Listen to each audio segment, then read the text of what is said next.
Today I wanted to speak to you a little bit about foot pain, or plantar fasciitis, or heel pain as some people get. Heel pain can be differentiated between a few things. Stretching or damage to the plantar is one, or heel spur being another. We've got a little few things with the plantar. Can I just, I'll show you something in a moment. So, as we can see, we have this foot here.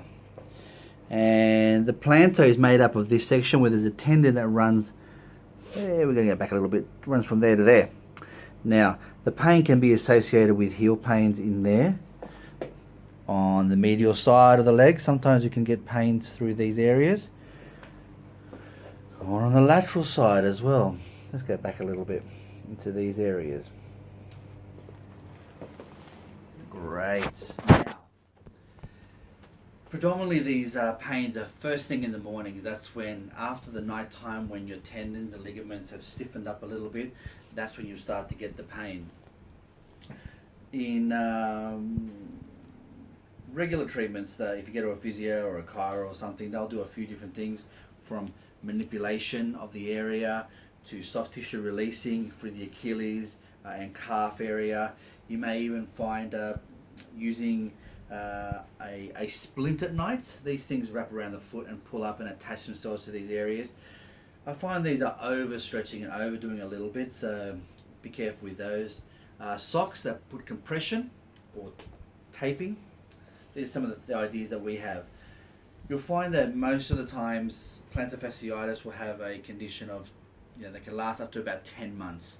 What we're trying to do in the clinic is reduce that amount of time. One, reducing the amount of pain, reducing the incidence of it, and improving the healing processes.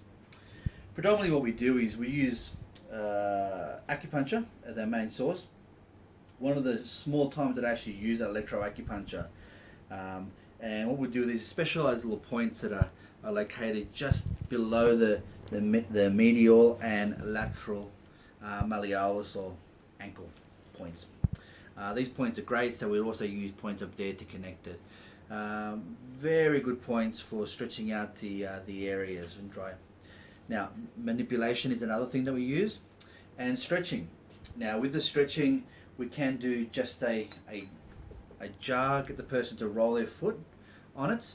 When it's really aggravated, sometimes using ice. I know that in Chinese medicine we don't use ice very often, but using the ice inside is actually very nice, using a plastic bottle of sorts. Stretches are good, so we can use a general wall calf stretch. So stretching across, making sure that you get a nice little burn down the back of the calf. You may also use your own, where you're going to massage the area. So you might just invert your leg so you can get a little bit closer and stretch these areas out for yourself.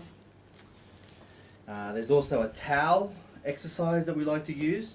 So just grabbing any towel, or if you come to the clinic, we'll give you some TheraBand that goes with it.